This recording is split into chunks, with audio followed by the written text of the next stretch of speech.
Thanks. Hello, everyone. I'm excited to be here today with Merryman Cassels, Merryman, I believe we met through the OPA.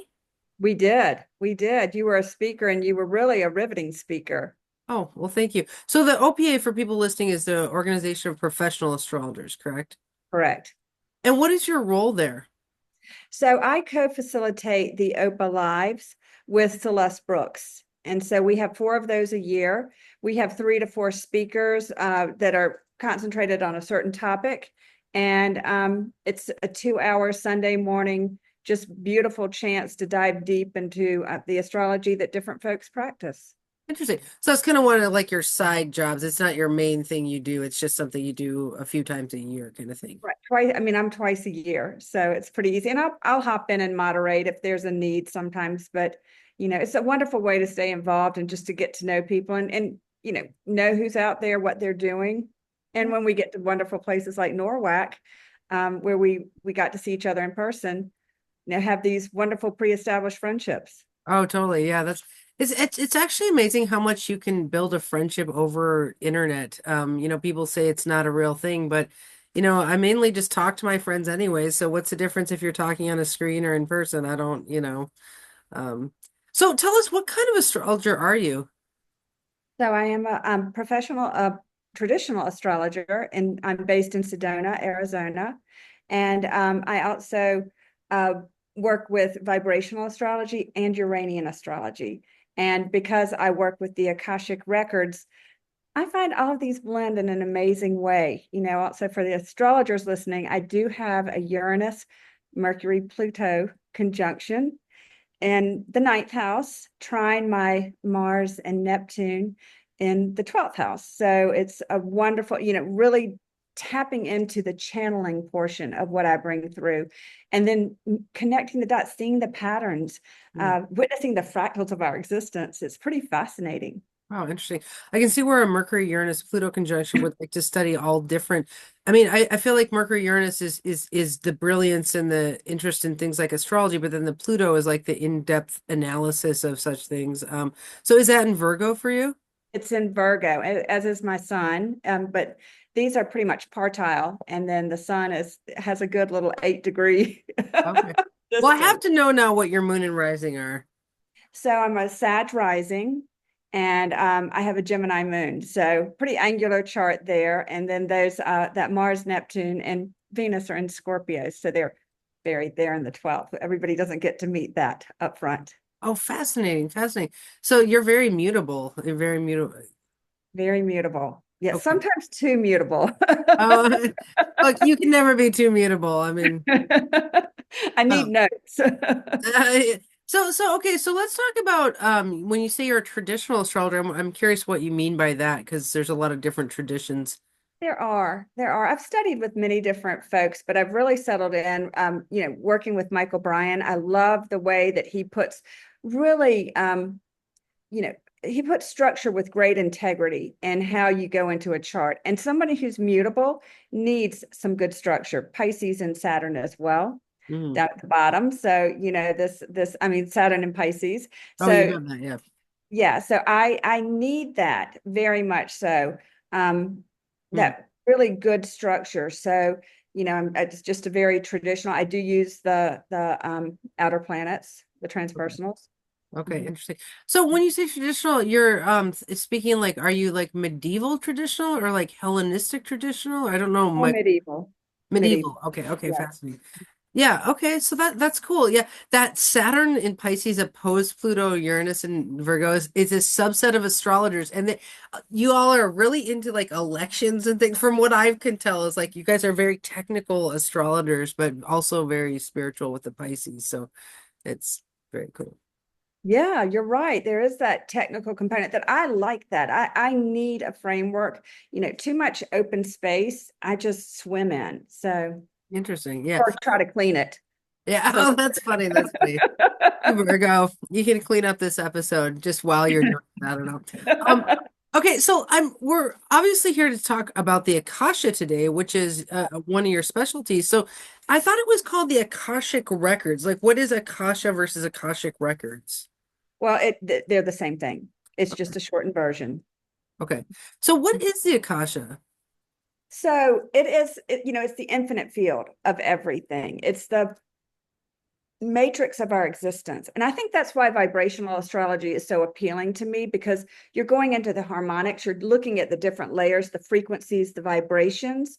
And this gives you such a deeper and nuanced view of the individual. And I think it also, because with the Akashic records, we're looking at past, present, future. We can look into the records of animals, of plants, of this planet, of other planets.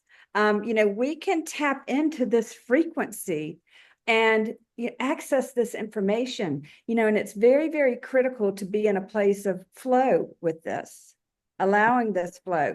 Me getting out of the way, anyone working with this energy to get out of the way and let it flow through. Yeah, so I mean, I've actually heard of the Akasha as being a big ring, like a celestial ring around us. Do you see it as a place or a location, or is it just the flow of everything? I think I love that you say that. Do you ever listen to the Emerald podcast? No. It's a beautiful podcast. And I was actually hiking up in the hills this morning listening, and it was really coming home to me, the circle of our astrological wheel, the circle we sit in ceremony, the mandala that reverberates out, and that it is a circle. And but the interesting thing is the center of that circle is always, when we think about, and I know I'm stepping off a little bit, but I'm mutable. Mhm. Um, Well, so am I, so I'm enjoying this. Okay. yes, good. So I was really thinking about how, the chart that we come in with in a lifetime, it has a balance of energy or a placement of energy. And throughout our lives, we're working to balance that, to come back to that center place. And, thinking about like round tables, or where every night has a voice, or thinking about the chart where every sign has its time to speak in there. It's pretty powerful, realizing that we're always trying to bring this balance back into place. And part of working in the field is, pulling, like just as you do with the remediation, pulling what is going to bring some balance, what's going to bring you back to center. Hmm. So you're kind of saying, and correct me if I'm wrong here, that because the Akasha is this like encompassing of all things, in some ways it can be likened to the astrological wheel, which is the encompassing of all of humanity into a wheel formation, and which, Right. circles the body and goes through all the body systems. It's like all of creation is encompassed in that astrological wheel, and that in some ways mimics the Akasha. Absolutely. Absolutely. Or you can look at the wheel of life. You can look at, it's so fascinating how this wheel is repeated. This geometry is repeated throughout. And we are seeing this, and we can see this not just it's not just one dimensional, it's multidimensional. And so we're seeing it's even a spiral almost going up. Wow. And I like to think of it that way, as a spiral. So we're accessing this spiral at different points to access information. A lot of times I think of this existence that we're in, these bodies that we're in, it's really just a chemical formula, right? We think our thoughts are our own, but it's just synopsis firing. And here again, we're just accessing just a part of this energetic frequency. Mhm. Yeah, interesting. And we are processing it through this being. Yeah, like the human body is kind of a congealed nucleus of a helix of light. Like we are a concretized form, but we're growing on this helix of light. And I think Right. when when you're talking about these spirals and everything, like actually, if you look at the breath and everything, it comes in spirals, and so everything is kind of a spiral. And I think the planets are actually in the Fibonacci spiral. Right. And so that makes a lot of sense that all of it is this kind of whirling soup of cosmic energy. And I think so. And I think, even when we think about time and space, we have a perception of it, but we really realize it is not what we define it as. Yeah, interesting. So the Akashic records, okay, so like I've heard psychics talk about this. Like, let's say you're having something go on in your existence, they go to the Akasha to kind of read what is psychically ordained. I mean, am I thinking of this correctly? Like you're going through a bad breakup and they go to the Akasha and say like that was in your soul's path? Is that a correct way? So, Andrea, what I think is so interesting is how working, I've now given thousands of readings, and I'm on one of the hot spots of the planet for the Akash, and we can talk about that in a bit, different hot spots where it really comes up. But it started out coming through was imagery, and it would not come through as literal imagery, as in, this is the advice for you with so and so, or this is what's going to happen. It would come through with imagery, but in the past year, a little more, it's been coming through physicality. Parts of people's bodies are lighting up where the energy is stuck. And, when we're able to look at this energy that's stuck, we're able to see, wow, this is in the center of your heart, or maybe it's up in your shoulders. And, it's about feeling very unsupported. When you're going, what am I going to do in a relationship? And, this person is carrying all of their tension here. It's showing up in these different places in reference to this question. We're really understanding that they're feeling very unsupported in this relationship. So we might go in to, how can you feel more supported? It's less about an advice, less about telling them what you're going to do or what's going to happen. And then I have found, very much so that when we reach out to someone's higher self, that energetic will come in because there's a commingling. And that will come in. Also, people who have passed will come in. That energetic imprint will come in. Sometimes just to clear up what was maybe left unfinished here, or what might need to have been said. And does it always come through that they're speaking to me in words? It can come through my heart. It can come through my sacral. It can come through the different chakras or parts of my body. Sometimes somebody's right knee will be, it'll be really speaking to me. I'll feel something there. And they often will say, yes, my right knee hurts. And then we're like, okay, this is you moving forward in your masculine energy with confidence, knowing that you have the ability and support you need to move forward. And, I always tell everybody, I am not a medical intuitive. Do not Yeah, take yeah. anything I say as medical. I'm not, I mean, I have studied medical astrology, but am not a medical astrologer. So, this is just an energetic story that we're talking about right now, but it does show up in the body. And the more that energy concentrates, the more pain you're going to have in that place. Think about Now, do you feel auras? auras, not so much. No. Okay. So you I kind mean, of feel it and feel, you're like an empath where you'll feel it in your knee if their knee hurts kind of thing. yeah, yeah, but it's connected to what their question is. They can have other things going on in their body, but that's not going to pop up for that question. Oh, it's like inquiry based psychic, no, like you're accessing the Akasha based on what the inquiry is. I'm So going to that little cell or that little frequency and tuning into that. interesting. So I have to ask, is the okay, we think a lot in astrology about the oversoul. Like we have our soul census machine, this is what the Greeks would say. We have our eistaterion, that's what they call it. So we have this way that we're built. We have our sun eye, our moon eye, and everything. And then we have this oversoul that kind of exists Correct. above and outside and around us. And the reason we need that oversoul is because we have our own build and no one can tell us what is good for us because we are built a special way. Now, do you Correct. interact with the oversoul of a human? I think so, because I think that's what travels. I think, when we leave this physical body and we're dust again, our soul goes forward with our, etheric body. And that is carrying the sanskaras moving forward, maybe the karma, the stories moving forward that we're continuing to evolve in. It's in the, on the stage of our soul's theatrical production. And so I'm not sure I'm answering your question, but Well, it's all kind of theoretical. When I think of psychics, I think of philosophers, honestly. I mean, I think it's like a philosophical way of looking at issues that encompasses this Akasha concept and then correct. all these intuitive concepts. And like whether or not it's real or not, it's definitely an idea that's helpful. And that's why we love it, at least on this in this studio. It's like we love psychicism for what how it helps people through Merman. issues and all these kind of stuff. So I have a question about, well, do you want to talk about the hotspots first of all? What is a Akasha hotspot? Well, all over the planet. So, it was interesting from the time I was a little girl, all I wanted to do was go to Egypt. And when I graduated from college, my parents gave me a trip to Egypt. And, Wow. and it was amazing. This was 1988, the best, it was fabulous. You can imagine being 22, blonde in Egypt in 1988. I was asked by the pilot to sit up front on the plane, and Wow. he flew me, over the temple of Abu Simbel. And I had wonderful mystical experiences there, and realized that this was seeding something in me.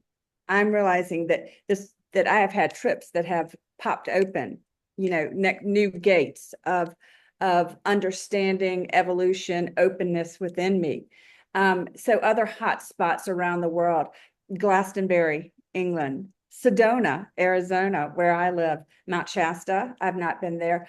For many years, I've studied and practiced a form of European gynocentric shamanism in England, that is really based on the serpent and the bee and the traditions of women beekeepers, and that I'm a beekeeper. So when we talk about the Akasha and frequency and vibration, um, I'll come back to that in a minute, but I'll hit on some other hot spots around the world. So Nepal, I was just in Nepal. And so, had a very mystical experience in the temple of the Vajra Yogini, where I was there with a number of people standing around the opening of the temple. And the priest looked at me and said, "Zodiac." Whoa. And and I said, "Yes." And he said, "Astrology." And I said, "Yes." And my friend said, "Do My you God. follow her on Instagram?" And I was like, pretty sure he's not one of my 10 followers, but yeah. Oh my God, that's so cool. And, He gets a psychic A plus. well, he does, but he actually then took off his mala, which I have on right now, and took off his mala, consecrated it, handed it to the person who could hand it to me. And I was given the mantra for the Vajra Yogini to work with, the Wow. fierce feminine. Wow. And so, and let Getting me tell chills over you, here. well, when I got back and started working with her, it's been big. It's been big. It's been big. She is the fierce feminine. She's the rageful feminine, and she's also bliss. So, at working through this, it Yeah. is kind of funny because I wound up getting my gallbladder out, and gallbladder holds rage and anger and Wow. all that was unexpressed, Mars and Neptune in the 12th and Scorpio. Oh yeah, yeah. Yeah. So all of that repressed, which is also, it's also in me, I'm in recovery for many years, but it was also the alcoholic, the secret alcoholic, the one who Oh yeah, yeah. Interesting. publicly drunk. But other places around the world, you think about these hot spots. The Pyrenees, of course, are beautiful places. We So have these are places where the Akasha people can read the Akasha, or where the Akasha like touches down, or what do you mean by they're that? ley lines. They're ley lines. They're energetic high points. So yes, can you be more intuitive there? Can you tune in more readily there? I would say yes. I would say these are deep places of ceremony, teaching. Yeah, I had jotted down some of the places so that I knew when I got Yeah, talking because I on. know Sedona is like a big hotspot for psychics. It is, and it's powerful. It is truly powerful. So it's pretty amazing. I So know I when you have go to the grocery store and stuff, are they just like psychics everywhere? in my world, it's pretty funny actually, because I live up on Star Haven Ridge, and it's a fabulous place, and we're always gathering. And I laugh. They're astrologers, they're psychics, they're lawyer, banker, doctors, whatever. Oh, It's a very open place, but it's just funny that yes, my world is surrounded by deep intuitive healers, people who are many deeply committed to walking with this planet as we move forward in this incredibly evolutionary time, well, and holding down a place of peace, centered interesting. energy, coming back to the center. Well, see, it seems like part of your well, first of all, it's so cool that I'm talking to somebody who's like ordained to be an astrologer on a level, like in your Akasha. Well, okay, so tell me, is it what is an Akashic record for a person? Is it almost like a blueprint of the life, or what is? 100%. It is, they call it a library, like a cosmic library. So, you can go in there and you can pull a volume off the shelf, and this is this story about you, or this year, or this event. And and you can access that information. And then how is that different than an astrological chart, which is a blueprint of the life? So are they the same thing? Are they the same thing? I think that there are many, it's interesting. The Akash is it's likened to the Tibetan Book of the Dead. So, there are many roads to the same destination. Uh-huh. And so, I think, but I do liken it to, it's not just astrology, it's kind of like astrology. Well, when I think about David Cochran and Linda Berry, but David Cochran, when, developing, I remember hearing it somewhere, maybe Linda telling me at some point that, he'd been, or he maybe on his own podcast, um, that he had gone off and lived in a tent for a number of years and was really sorting through this vibrational, the harmonics coming through. And this is the way I see it. I see it like an astrology chart on steroids. We're going into a much deeper relationship, I believe, with the planets. But also, we may be speaking, this is very Plutonian, we may be speaking more directly with the Mars, and maybe remediating that Mars, but we're not speaking that language to the person. Interesting. So if you're reading the Akashic record, you wouldn't be like, oh, you have a Mars square sun, blah, blah, blah, blah, blah. No. You would be reading the same questions philosophically, which is what is your life path and purpose? Like, why Right. are you here? Why are you in this certain circumstance or something like that? Whereas astrologers look at there's technical mathematics of planets in there. The Akasha is asking those questions in a more general way. Yes, it's interesting. On Sunday, I had a fella come through, and he sat down and he was like, "What is my life's purpose?" And I sat down, and immediately I was getting a very strong solar plexus activation and a heart activation. So I knew, this was ego and heart working. And then I was very clearly shown patterns. I was shown sort of the matrix, and I was like, well, you're a pattern maker. And see, I don't know how it comes through. It just comes through. So, and he was like, and I said, you're not only a pattern maker, you're an in-depth pattern maker. You're a pioneering pattern maker. And he said, I was one of the early developers of AI. Whoa. Yeah. And You're I was like, whoa. Because I'm surprised too. Like one of the things I know, the more I study and immerse myself in this world, is I know nothing. Yeah, well, you know something and nothing. I mean, that's all a matter of perspective, Yeah, but but it's like it's constantly evolving, and sometimes it flips or switches. But I think the mutability allows me to take in a lot of information, yeah. and then it's filtering it. Well, we could say you know more than any of us about what your chart is meant to know about. It's like that your machine is built to know certain things and that's what you're here for. But yeah, I mean, I think keeping the student's mind, I can't remember there's a word for that where you have like the beginner's mind. I think that's a really healthy thing to do of like constantly being surprised about what you see, what you find and all that kind of stuff. So okay, I'm gonna throw one at you here. Okay, so let's say somebody was in a transit, like Saturn was going over their moon and Hmm. they were deeply depressed. That's the Right, sati or whatever. right. How would you help them with Akashic information in that case? So, that's interesting because we may not be looking at the chart. We may be looking at the chart. We may just be in the records by themselves. But, it's that's such an interesting question because I'm thinking about the moon being the emotional part and then the Saturn being the restriction. Um, I think we would really be talking about, well, here is a point where I'm spinning a little bit with this question because I'd have to be like right there in it. more or less, to see what was coming through the field to be shared. And, I always call this the next stone on the path. So really, we're not asking for all of the solutions. We're asking for the next stone on the path. So, that's transiting Saturn over your moon, looking at them. We might have a conversation about this transit will pass, and, but in the field, we're going to receive the next step for them. Interesting. It makes me think of recovery, how there was like, do the next right thing, because like I'm in Yeah. recovery too. And it's like that, it's like this is psychically like do the next thing, it's like that's kind of beautiful. So This is the Akash. This is the Akash. When I talked about that circle, when you're in the rooms of Alcoholics Anonymous, which I am, this is the group conscience that we're tuning into, and the group is a circle that is helping. Each person has a voice. We do not correct. We do not crosstalk.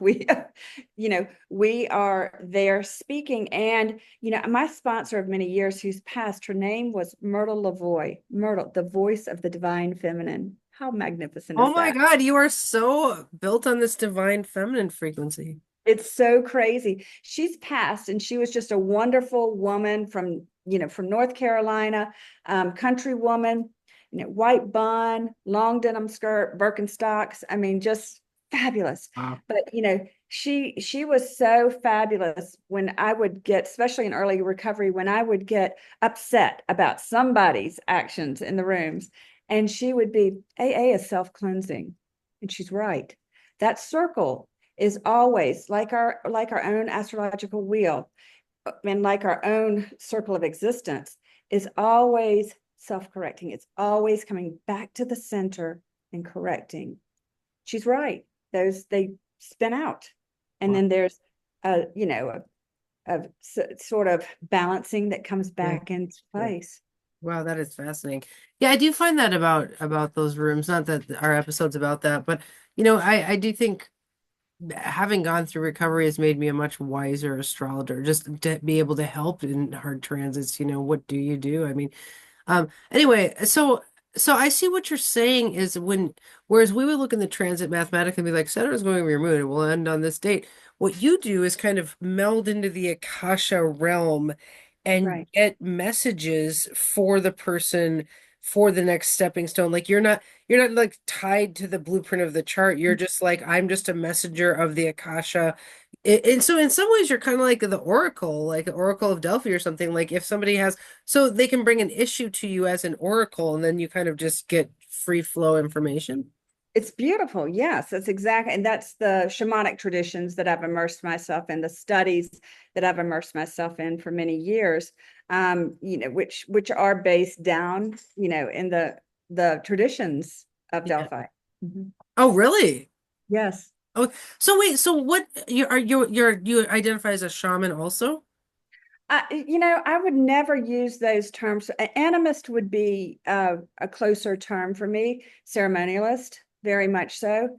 Understanding we are always working with the energies, always working with the energies. Interesting. And So you kind of do some of the things that shamans do, like retrieve parts of the soul or cleanse or cut psychic cords, or like you kind of do those things, but you see it more in this divine feminine like animism way. You don't necessarily say I'm a shaman, but you kind of do some of those functions. I think I show up in service is what I do. That's I so would call Virgo. That's so Virgo. I would call myself the Oracle. I Okay. will claim that. And this is because my first teachers were the bees. Hmm. Hive. Frequency, vibration. One of the things I noted when I was doing a Venus Star Point presentation is that the bees, the wings of the bees are very close. Venus is, I believe, 222 hertz. And the frequency of the bees as they coalesce honey is very close to that. Oh my And gosh. it's the only planet that's close. The other ones that are close are, of course, Neptune and Uranus, of all things. Interesting. My daughter's super into bees, so I have a whole bee bathroom. I'm gonna have to make her watch this episode. No, I'm gonna tell her I'm gonna be like bees are psychically making Venusian honey, and that is so cool. And they're nurturing and they're loving, they're coalescing. Venus brings back together. Everybody else is tearing stuff up, and Venus is uniting and bringing it together as the bees and the frequency, the hum. This is the Akash, this hum, this frequency of the bees. They're showing us how to create this balance. Well, what's the frequency of Mars then? It's below 200. I can't remember. Interesting, interesting. I could pull So, it out of my notes, but but yeah. you can probably feel the frequency of Mars, like even if you don't know what hertz it is or whatever you. Oh yes. Oh yes. Mars is it's opposite that Uranus Pluto, Uranus Mercury Pluto. Mhm. So Yeah, activating my chart yeah. right now. Oh yeah. Right now, Mars is all over. Mars is in Virgo right now, so it must be on your stuff. It's on it. Yeah, it's on Yeah. it. Now I'm afraid of you in this transit. No, I'm just kidding. Yeah. I Yeah. will. They took my gallbladder. Oh my gosh, I'm so glad I'm getting Merryman post gallbladder because I don't know if I can handle this. Okay, so I have a question with the kind of psychic blueprint of the Akasha. So, what do we think about fate and free will as far as the Akasha goes? Yeah, that is so fascinating. I'm asked that question once a week at least, Whoa. especially when folks come in. And I believe we are wired a certain way. We've come in with this, I'm never going to play for the NBA. It was never in my chart. Hmm. So, but I did receive this information or this blueprint, and I think recovery is a perfect example of this. And I'm going back to that, the whole little funny um, Uranus, Mercury, Pluto, but that Saturn, and then the Mars, Neptune. I had a lot of strange thoughts growing up in the South, and born in 1965, growing up in the South, Uh-huh. with configuration, and a lot of nervousness, just constantly at a very high vibration, and so always seeking ways to calm myself. Hence, the alcoholic was born, Okay. and the connection to the false spirit. And so that is the lower octave of the expression of the energy in my chart. Huh. Now, when you've seen that chart where at that chart where you go from shame to enlightenment, the lowest being shame and the highest being enlightenment, and the at 200 is courage, which I consider in alignment with with when we admit we're powerless, right? Hmm. And so here's where we shift the energetics of our chart and we start moving into the higher octave and moving onto the path of enlightenment. And we go through that with, acceptance. Acceptance is the answer to all of my problems. This, Mm. I believe, begins to open us up to the true spirit Mm. when we can begin to remove ourselves from whatever is right in front of us, from the story, and we begin, and of course this is a Buddhist teaching, but we begin to move, it's in many faiths actually, but we begin to move ourselves beyond the story. We separate ourselves from the story. Then we are moving more into the higher states of peace, of joy. And Mm. then, those higher masters into enlightenment. And that's how we are expressing the lower, higher octaves. So free will to an extent. So what I hear you saying, and I want to just speak back for all those listening, is so a lot of times in recovery, people say like, I am this way because I'm an alcoholic. I'm this way because I'm an alcoholic. What the astrologer in recovery knows is you're that way because of your chart, right? And alcoholism was one way to deal with these like chart Absolutely. issues, right? Okay. So I always think AA is full of people with hard charts, Yeah. But what Merriman's saying is you can do a kind of base level version of your chart where you just cycle around drinking and pouring battery acid all over yourself and acting out and all this kind of Everybody stuff. else. Yeah. But then you get into the serenity prayer territory where you're like, God, grant me this, trying to accept the things I can't change, which might be your chart. The courage to change the things I can, which is to kind of start wrangling your energies and kind of moving towards a higher version of this chart. Maybe you stop drinking, maybe you start drinking only mineral water and having a sensei or Sponsoring other people, helping other sponsoring people. other people. And then you start moving into this higher octave of your chart, as Merryman called it, where you're living out your chart, but the kind of best version of what could be coming from that chart, so we look at character defects, like maybe you have a strong Mars, so you have anger issues, right? Well, you kind of look at those and you start doing a higher octave of I'm a warrior spirit and all these things. So is that you're kind of saying our free will is to go from a base version of the chart to a more high version of the chart, but you still have that chart. You still have that chart, and I think we're going up and down all the time. We're going up and down all the time. And I'll bring us back again to the circle, to the what do they call that? Centripetal force, where, we're constantly balancing, we're constantly trying to balance that which we came with. And I think that's where it's more unconscious action, that desire to balance our chart. That's interesting. Yeah. Have you ever heard of flywheeling? No. Well, instead of spiraling downward, a flywheel is when you spiral upwards. And like you were talking about Wow. that earlier about like you looking at these things as a spiral. And it's like I think we could choose to flywheel our chart where it's like every transit we get better and better and better instead of like 100%. spiraling down. 100%. I found it was very interesting this week, and it's Mercury's retrograde today. Okay. Oh yeah, okay. And I thought, why did I choose? I mean, I knew I was doing it. I looked at the chart and I said, why did I want this date? And I was like, well, obviously the Akash was like, because you're supposed to be here on this date. And what I love about, Mercury retrograde is the trickster energy. Like when we get too comfortable, when our world gets too comfortable, we become too complacent, we're hiding behind our phones and, dumbing down our minds in all the different ways that we can, the trickster shows up to shake us out Hmm. of the complacency that we're in, to wake us up, to bring us back to the place of a lot of times prayer. It's a lot of, or to our higher power, or to something greater than ourselves, and to each other. Interesting. This is so powerful. Interesting.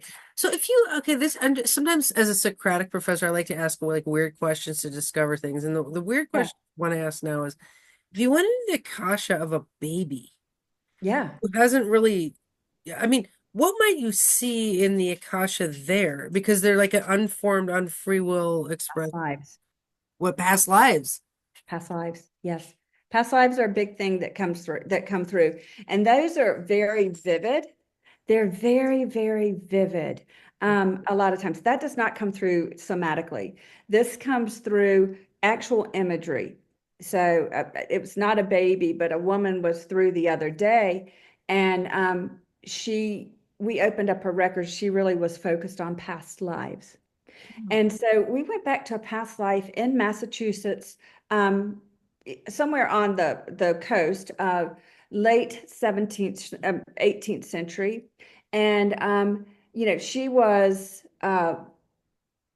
was married, four children, one first a boy, three girls. She was very much into hand skills, very much into, embroidery, sewing, seams. She was a seamstress. And her husband came through very, very clearly. His name was Charles, red beard, red hair. And it was phenomenal. The man that she's with now, I'd not seen him, and they were much older. So, he had not a hint of red hair to begin with, but I'd not seen him. Um, and she said she always felt like he was her partner. And, he came through, the husband came through, big red beard, red hair. The daughter, the eldest daughter was always sewing with her, was embroidery. Well, in her real life, this is the man that she's with now, not the husband. She'd had four children, two angels, so to speak. So she had two children.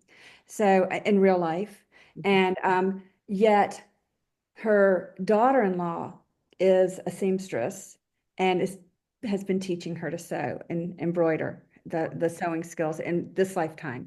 So, we were very clearly, and we saw a couple of other lifetimes where these were interweaving in beautiful and unmistakable ways, like in the harmonics, the vibrations. We're seeing the patterning, these soul families going through and creating these different scenarios to experience the gift of being embodied. And when we go into the Akashic records, we do bring attention to this physical body.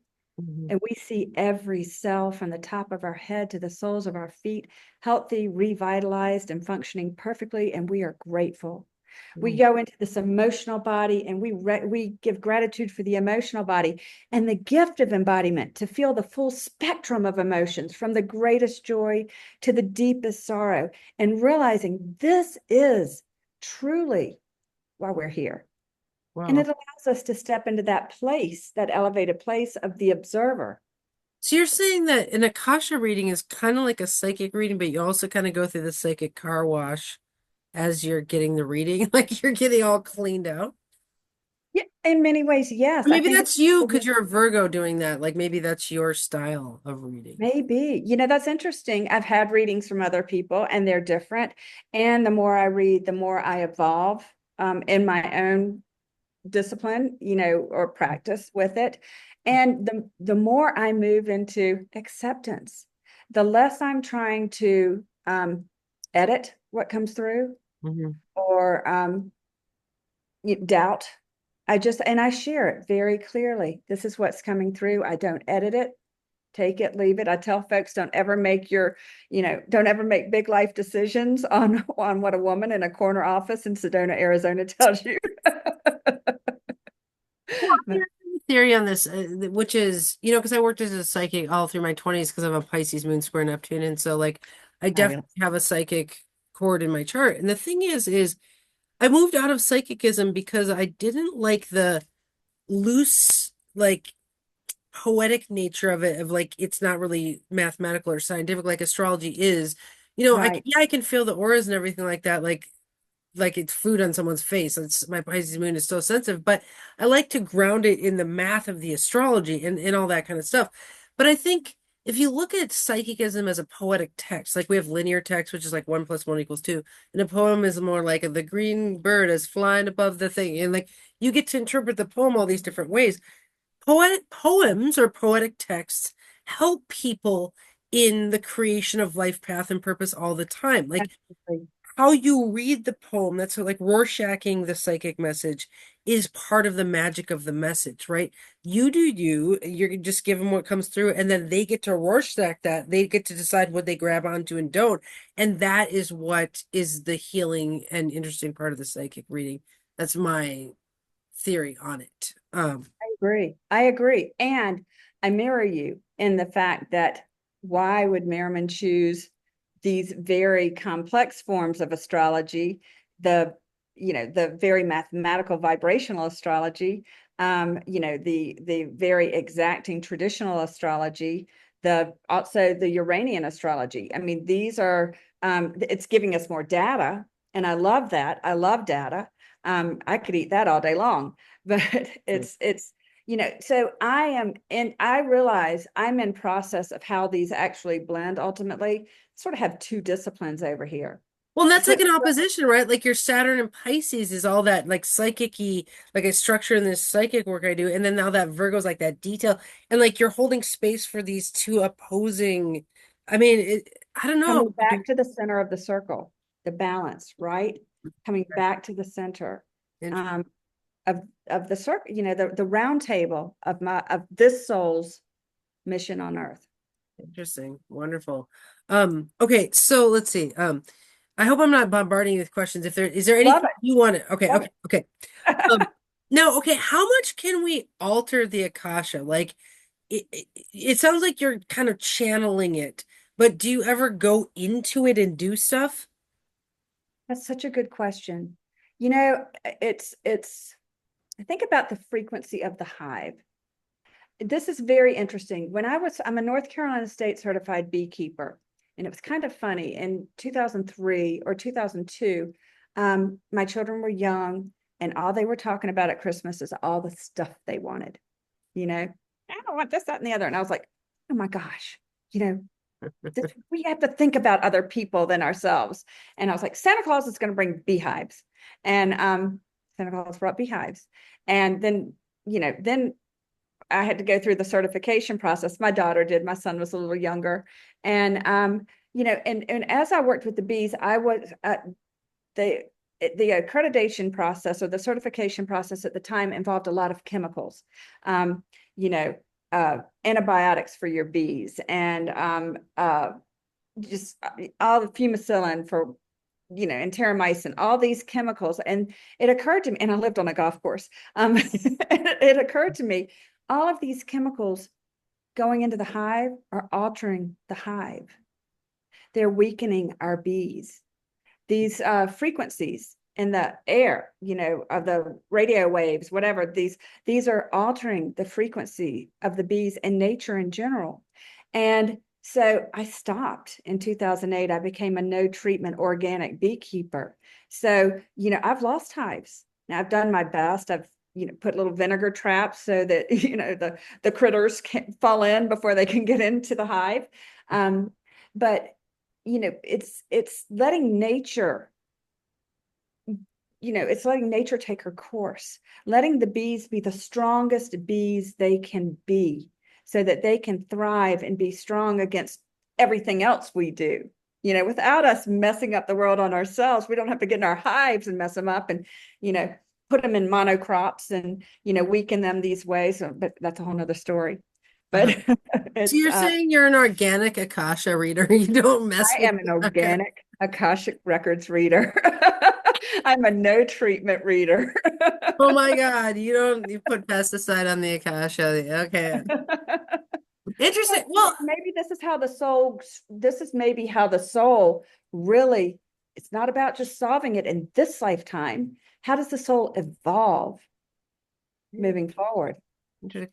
So How are there's a we certain amount coming of to, acceptance in your reading style of like this is what I see and this is what's going on and um kind of celebrating the highest purpose of whatever you see kind of thing. right. And that's not to say we can't make choices that improve our lives or our path or our destiny. But I think trying to go into the field and do like that sort of, I don't know, those psychic machinations up there in the field. I don't know what else I would be messing with. I think it's very important to, it's just like, in many ways we learn as the more we walk this earth to, keep our own side of the street clean. Interesting. Oh my God, I can't help it. Like, I love to make narcissist jokes. It's just one of my favorite jokes I make.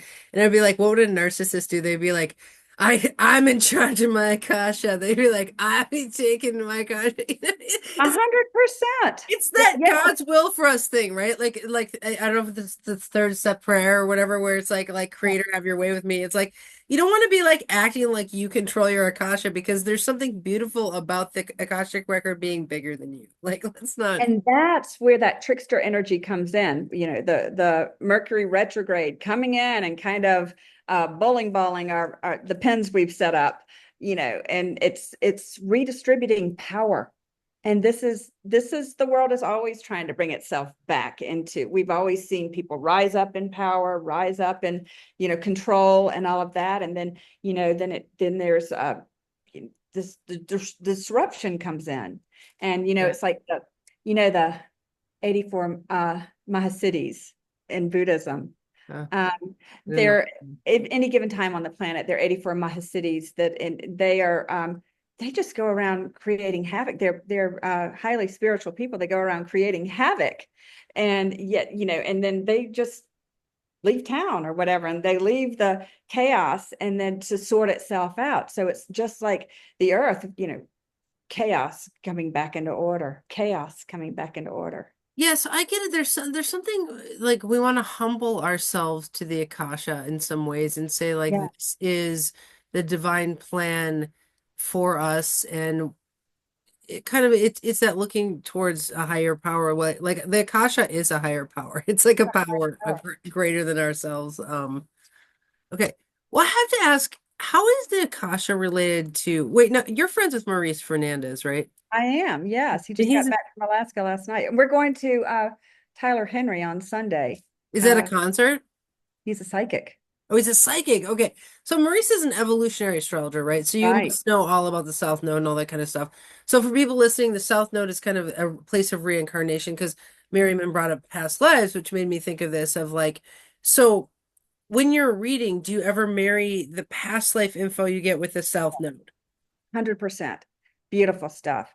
South node, north node, where we've come from, where we're going. Also, we look at the chart itself and, the angles on the chart, the cross of matter, where we came in the center and here we are. And we're looking at this and we're seeing on the fourth house, where are our ancestral patterns? What is the story from the past? Wow. Where are we mirrored in our chart? In our partnerships. And then going up to the 10th house, where are we evolving? I think the 8th house we can look at as, what situations are we bringing in to challenge us, to transform us, to shift us? That 12th house being that subconscious. And then, that little old ascendant showing up all bright and shiny, Yeah. expecting everything to be comfortable, and realizing that we're spiraling up this harmonic. Interesting. So I do have to say for listeners, I think a Mars Neptune conjunction in Scorpio is a little bit like a psychic surgeon of like if you went to Merryman for a reading, you would kind of get some kind of cleansing psychic surgery of it's just like you seem so powerful to me as far as like what you can do for a person. And I do think when you having those technicals like the South Node and then knowing seeing some of the past lives because an astrology reading can fall flat sometimes when we're looking for like a super magical experience because it is so technical, but it sounds like you can kind of have that magical side and then offer in some of those technicals. I think it's beautiful. And I think what I have found that has, evolved with my own reading is, here we are. Somebody's body is activated, and I'm consciously, unconsciously, or unconsciously, consciously, sending love to this energy, sending peace to this energy. And I'll ask sometimes at some point, hey, has your shoulder loosened up a little bit? And they're like, it has. And realizing that we are shifting energy here. So I would say, am I going into the Akashan and messing with the energy there? No. Can I say this is more a somatic experience? Absolutely. 100%. Because we are mirrors of each other. Well, Scorpio energy, in my experience, it's one of those water vibes that transforms you. It's like I bet sitting in a room with you. Now, I've been only in the room with you once, but I can definitely feel transformed by this episode with you. But it's just, I do think Scorpio, especially with a Mars there, it feels stuff and then it kind of wants to transform it through. Like I feel that knee pain. Can we move some of that energy? I feel this thing, Right. move it. Yeah, I'm going to let him. I'm going to let him out. He's Okay. usually the most quiet fellow on the world and the Good, good. planet. Come on, buddy. Out you go. Out you go. I hope you send me your chart after this so I can make you a little gift and send it to you in the mail. I love making stuff to the chart. So, Oh, I love that. Thank you. I would love that. Yes. yeah. All right. So I have to ask, where did you learn to read the Akasha? So I learned from a woman named Nancy Brower in Charlotte, North Carolina. And so there's a module A and module B and module C through the Akashic Alliance. So three women, I think they're all three in North Carolina. I'm working with Sandra Gelinas right now to module C to be able to teach other people. Now, I tell people who come through my office, we say a certain prayer to enter the Akash. We say a certain prayer to exit with gratitude. And that you do not have to go through anyone. You do not have to pay another human being to know how to open your Akashic records. This is inherent in each of us. And and yet liking structure, appreciating the same way in and the same way out each time is very powerful for me. And that there is a certain structure to it that continues, that goes throughout, is very powerful. So I learned through the Akashic Alliance. Interesting, interesting. Okay, I have to know, how is the Akasha related to the chakras? I think we're always, well, it's energy, it's frequency. So all different systems. We live in such an amazing time, and this is so much part of the Aquarian age, so to speak, Pluto and Aquarius, that how the chakras are, it's circles of energy, really. And so, I think we're circles upon circles upon circles of energy. And so we can relate that to the chakras and, the story of each of those parts of our physical being. Interesting. In Greek, they had this word, it was called palmoi, which was like the vibrational like centers that because they would say the planets play your chakras like a flute, and then it's like then they Yes. had these Yes. palmoi that it would be played by the planets, basically these like vibrational things. So in some ways I can imagine like the Akasha is like dancing around, and it kind of dances your chakras in and out of different states or something like that. Correct. Correct. And it's that spectrum, you Hmm. know, it's in that spectrum. Yeah. Nice. Okay. Well, okay. So the last question I have is, what have you actually seen the Akasha? I, that's a great question. Seeing it, I dream it more is what I do. I think I see it more in my dreams. I think I experience it more in my dreams. I think I see the frequency. I do see frequency. I see music. What do they call that? Synesthesia. Synesthesia. Yes, I see music, I see sound. And so I do see frequency. And so that's what I see. Uh-huh. And I probably should start painting it. I am a painter and a poet. So, you Oh, know, wow. That would it's, be so cool. Yeah, I yes. want to see what you see. So you work at a shop or what? How can people So find you?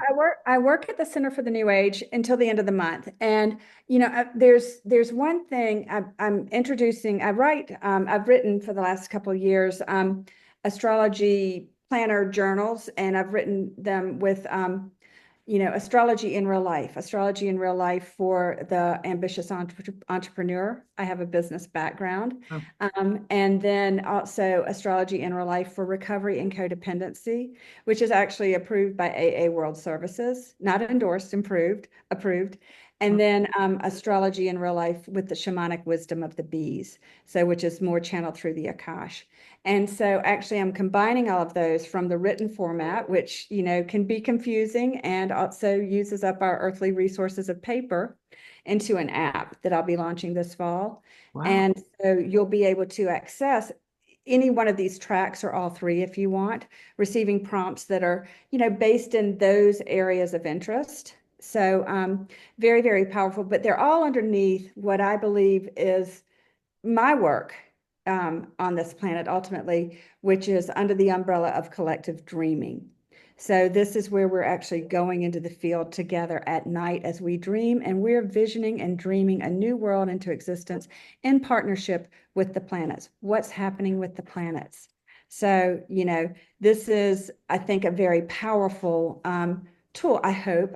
I don't hope. I know. I mean, I know it's a very powerful tool, and it's a tool for people to access and receive what's happening in this day, and then also prompts. So what's happening in the day to help you, Mhm. and then prompts for dreaming collectively, and then an opportunity to put these dreams back into the app. And this is where the beauty of AI comes in. It can put it into silos for me, and I can actually weave these dreams together for the collective dream that we're dreaming up here, because we can't do that much here on this planet with our physical bodies and our whatever limitations we have that we tell ourselves we have. But our being is infinite. Yeah, that's yeah, that is so real. Okay, I am going to have to chase after you for this bee thing because the shamanic thing about the bees, I mean, I don't know, I'm just tripping on the bee thing. And so tell people do you have a website or how It's just merrymancastles.com, merryman.cassels.com. okay, man. And And we'll put that in the link to I'll be I love the Center for the New Age. Folks, come to Sedona. Please go. It's a wonderful store, wonderful folks working there. And Sanjay Soni is another astrologer, Vedic astrologer there. He and I'll be doing a fantastic business retreat up here on Starhaven Ridge, blending Eastern and Western astrologies and practices. So also, I left out I'm a Kundalini yoga practitioner. So this is also, and teacher, energetic. It's working with the energetics. So everything in my life all of my interests have brought me back to frequency. Wow, interesting. Mhm. Well, gosh, you're such a powerful human being. I mean, every time I talk to you, I I can just catch feel you. so moved, you know? So Thank you. thank you so much for I coming. think the same of you. This book. Oh my God. Oh my God. Yeah, we may end up being friends if it's in the Akasha for that to happen. I think we're friends already. It's already happened. Everything, past, present, and future is all at once. Okay, well, I want to take our friendship to the next level by making you your chart beads. So email me your address and I will email you the link to this video. Thank you so much, Merryman. Thank you. I'm so grateful. Thank you. Thank you. We'll see you soon. Take care.